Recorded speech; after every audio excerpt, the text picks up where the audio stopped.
Right, fantastic now to have a previous interviewee on my show. I'm looking forward to this one, catch-up interview with the undisputed queen of the electric violin, yeah, and the goddess of rock and roll. Welcome to my show again, Susan Aquila. How are you today? Oh, I'm very well. I'm thrilled to be here. Thank you for having me back. Oh, it's nice to reconnect with you again. Absolutely. Whereabouts in the world are you at this moment? I am in San Diego, California. Oh, very nice. Southwest. Yes. And sunshine, lots of sunshine. Brilliant. And of course, people know you as an all-round musician, and the electric violin is one of your best friends, isn't it? Correct. Correct. I spent a lot of time on electric violin. And firstly, can you tell me how long have you been like performing on stage for, on a kind of like a professional level? When did it kind of like take off for you? I actually started performing publicly, classically, 16. I was already doing concerts and shows. But I didn't start adding rock and roll and improvising and show dramatics until around 2000. So it's already, oh my gosh, it's already been like 24 years. Oh, it's all good. You grew up in Long Island, if I stand rightly. Yeah, Long Island, New York. New York, yes, big up Long Island. And was there a rock scene there that heavily influenced you at that Oh, time? that's a really good question because Long Island it's part of New York and yet culturally it kind of isn't, and it's very much heavy metal, hard rock. So I grew up with that, learning classical music, and that's exactly why I do what I do, because all the music I heard around me was hard rock, heavy metal, and then I'm playing classical, and I it was hard to mash the two together, which is exactly what I ended up doing. It took me a long time to figure it out, but that's exactly what I ended up doing, mashing the two worlds. And like fusing, isn't it? Fusing together. Absolutely, it's exactly what ended up happening. And the electric violin as well. Did you start off with like, the classic violin, like the standard fiddle, also known as? But what aspects of the electric violin do you enjoy that the standard violin doesn't have? Another good question. So my violin is a six string instead of classical has four string. So I have two lower strings, which allows me to play bass lines. So that's the first big difference. And then the other big difference is I can run it through guitar pedals and have all the effects like distortion and wah and whammy pedal. And so it sounds close to a guitar. It's never going to capture exactly guitar, but it has that ability to be heavier and raunchier and Hmm. dirtier sounding. So that's why I love it. Amazing. And on to like your music now, your self-released music. You had an album out in 2021 called Susan Aquila, which is a self-titled album. Was that a big turning point in your career? Um, I had done a few albums before that, so it was just a part of the evolution. So I'm evolving again because I'm working on new music again. So I went from a really heavy metal to lightening up a little bit, and the Susan Nicola album is just straight out rock and roll, more almost pop. And now I'm experimenting again, and I'm gonna maybe do a country popish album coming up next, I think. So I'm still in process, but when I saw you last time, I was telling you I'm writing music, I'm doing a new album, but then I got absolutely blessed by being asked to join Joe Jackson on tour. And then I kind of had to put that on hold so I could go on tour. And we just did the US leg. And in September, we're doing the European leg of the tour. So I'm going to try to write and record in between. Brilliant. And we'll touch on that very shortly. I know with your 2021 album, it features like No, I'm Not That Kind of Girl and Life on the Line. Very up tempo, would you say, like rock and roll tracks. Am I right? It mentions cathedral as well. I think we mentioned that in that previous interview as well.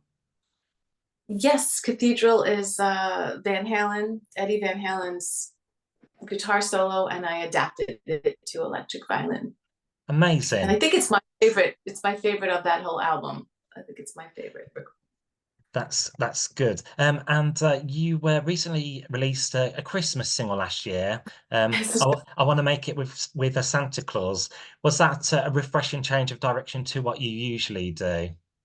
Yes, because it's a comedic. It's a comedy song. A lot of double entendres and very a little more punk. And it was just a fun. I felt like we needed a new punk Christmas song instead of the same old three.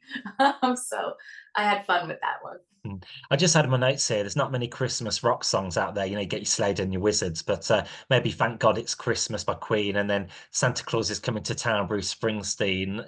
I read once an interview where the reason why you've done your Christmas single is to make more rockier Christmas records.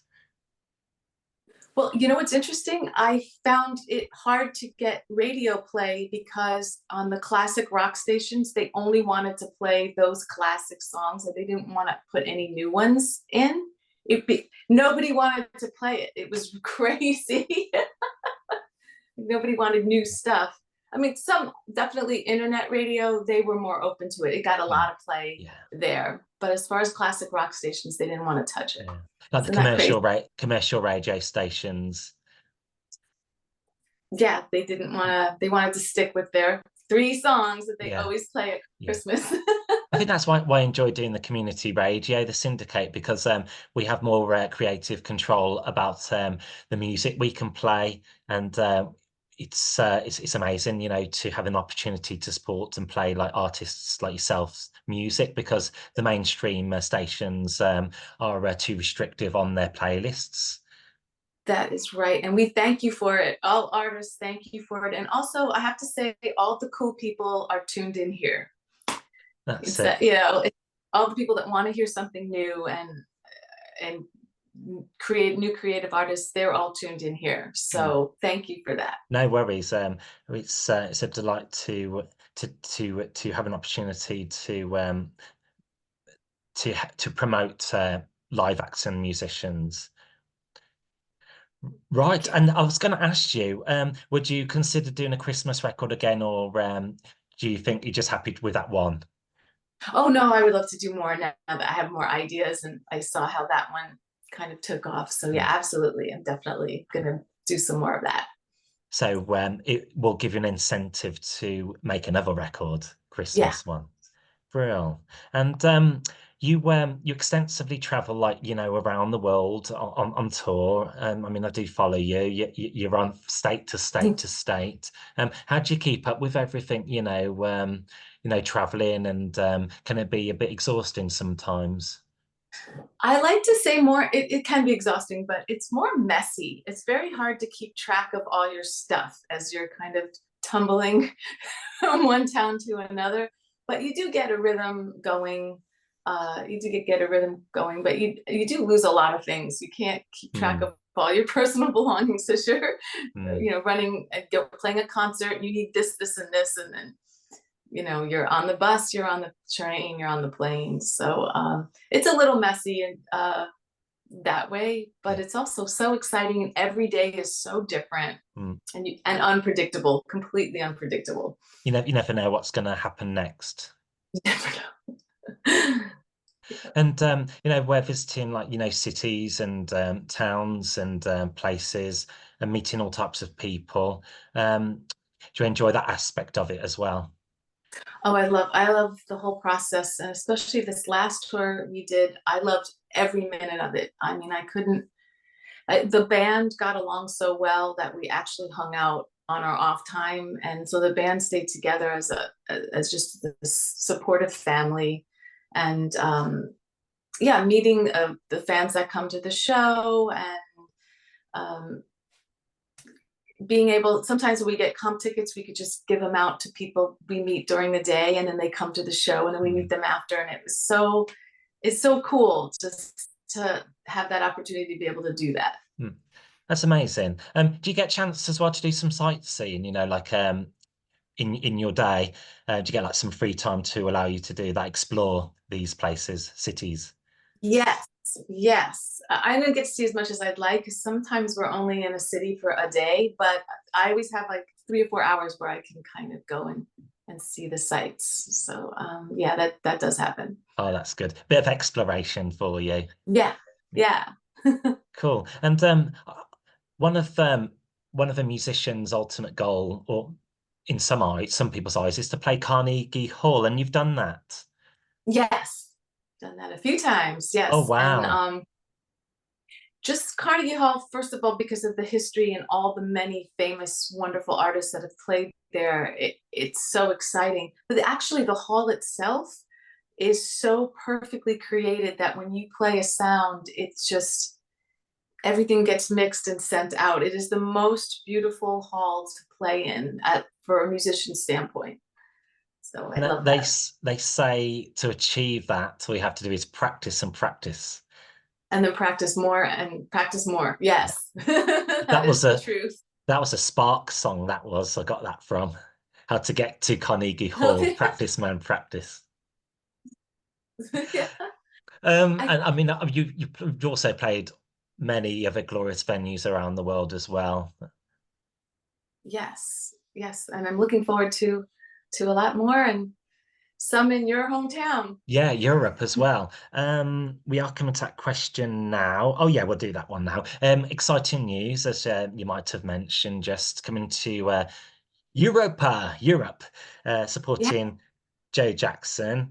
And what are you looking forward to most about this leg? Uh, and playing this wonderful show. The show is, I don't want to, because you're going to go see it. So there's a surprise and there's a twist in there, and you'll see. And it's just a really cool, ingenious show. Joe Jackson's just brilliant. So those of you, you come to the show, it's totally worth it. But I have never been to Northern Europe, to the Netherlands, and I've never been extensively around the UK. So we're hitting a lot of cities in the UK that I've never been to. And I've never been to Amsterdam. So I am really excited to be in this part of the world that I've never been. Amazing. Also, when you're putting music together, writing, how do you get your creativity, when composing, writing music? I usually, for me, it's a little bit of therapy. I kind of start writing down something I'm hurt over or angry over or even sometimes happy over, and those feelings generate what's going to happen next. Musically, I often like to listen to a bunch of different artists and kind of get into the juices flowing of musically. Oh, that guy did this interesting chord change, and oh, I like that. And how that person sang this really high, beautiful a cappella thing. Maybe I'll try something like that. I mean, I don't steal from them, but you get ideas, and then it all sort of mixes in a stew, and then out comes a song. Great. And final question, where's best for people to follow you, like social media, like exclusive emailing list newsletters, streaming platforms and official websites? The best way to get me is Instagram, which is Susan Aquila Music. I'm also on Facebook under Susan Aquila, and susanaquila.com for the website. Fantastic. Yeah, I think that's all my set of questions asked for today. Great catching up with you, and looking forward to seeing you on your tour in West Midlands, Birmingham. Yes, thank you so much for having me. And when I do have new music, I'm going to send it to Yeah. you when it's Yeah. ready if you're at. But thank you so much for having me, and I will see you in a couple of months. Yeah. See you very soon. All right, Susan. Take care.